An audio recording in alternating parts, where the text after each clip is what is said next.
Love! Love! Wire! Wire!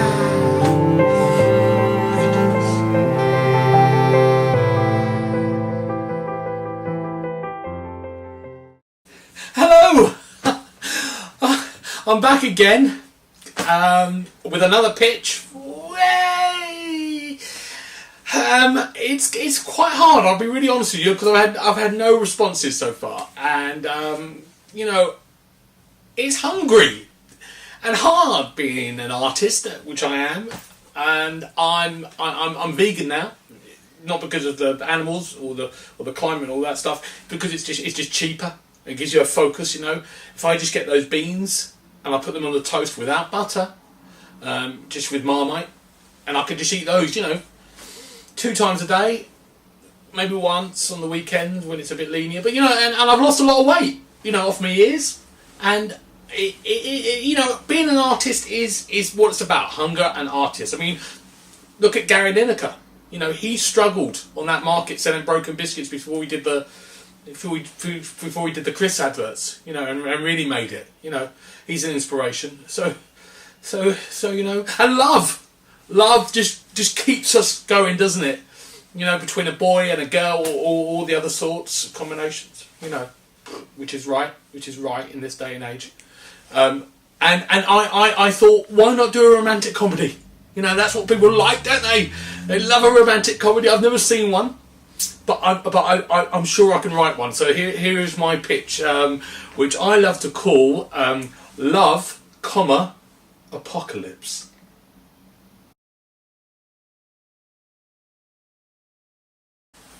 The film opens. We're on the planet Earth, but it's the end of the world. We don't know what's happened. But what we do know is there's no humans, there's no animals, there's no dogs, there's no cities, there's no Argos. It's just completely barren. There's just muck and sunlight, endless boring sunlight shining on nothing. And what has happened though is there's an ark. It's not like the Ark of the Covenant or the Ark of the Ark of the Noah. It's an ark in Norway, and this is true, where all the seeds from all over the world is gathered and placed in this one place, just in the right time in case there is the end of the world. And in this place there are seeds like dandelions, like daisies. There's loads of seeds, and they're all there ready to be populated, but there's no humans to populate it. But these scientists, like always, have gone mad. So what they did is they made an Adam and an Eve and placed them in large test tubes. And they're about 30 or 25 maybe. We'll see who we can get in the casting. And they're there floating naked. And when the end of the world happens, the test tubes burst open and they flop into the ark. And their job is now to spread their seed across the world. But like every good romantic comedy, these two, they don't get on to start with. You know, one likes jelly, the other one likes ice cream. One likes the Rolling Stones, the other one likes the Beatles. One likes walking around the lab just with a fig leaf, the other one hates shows of public nudity. And they can't stand each other. They bicker, they argue, it's very funny, but a bit raw at the same time. And then they make a decision.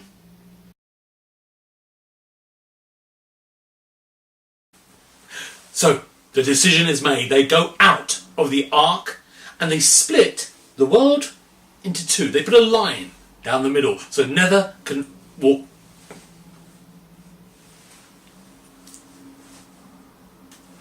The decision is made. They leave the ark and they split the world into 2. The woman takes the Americas and Alaska. The man, he takes Europe and Asia, but for some reason spends most of his time on the Isle of Wight. He likes it there, and it'd be really cheaper for us on the location wise.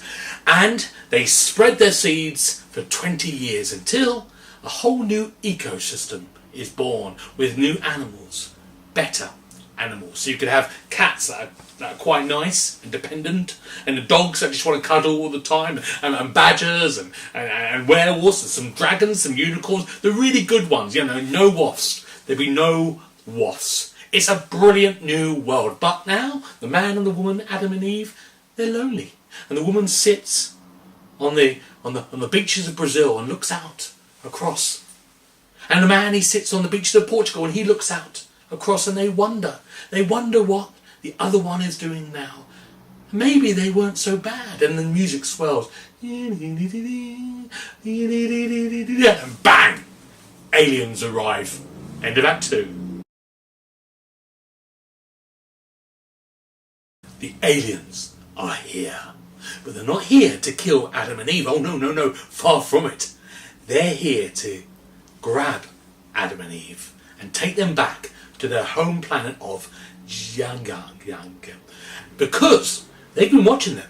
And they've been watching how they've repopulated a dying planet in just 20 years. And they want to learn those skills. They want to learn those skills and get them to teach other races across the universe.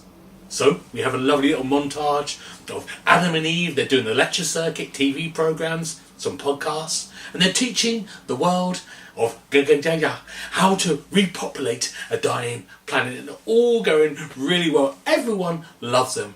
And then one night they're in a bar together, exhausted but laughing about their day's work. And their eyes meet, the music swells, and they kiss. They're in love.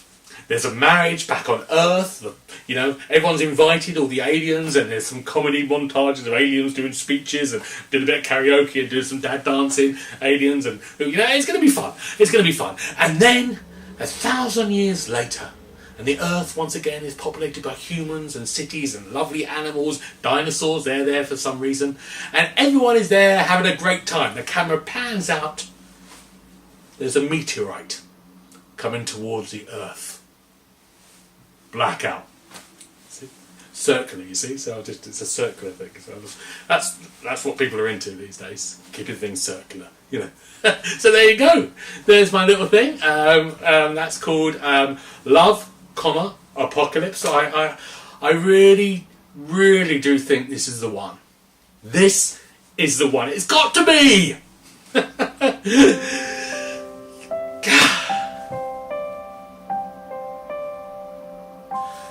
So this is a merch. I did an online crochet course, and as you can see, that's Adam. That's how I imagine Adam being. I think that's quite a trendy look as well. He's got a belt, which is good.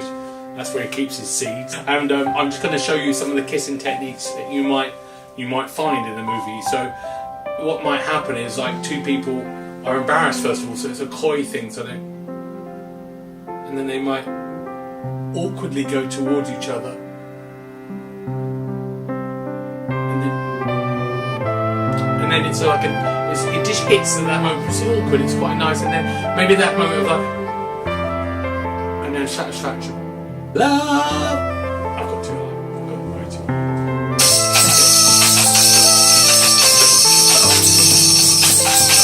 Love. You can go for the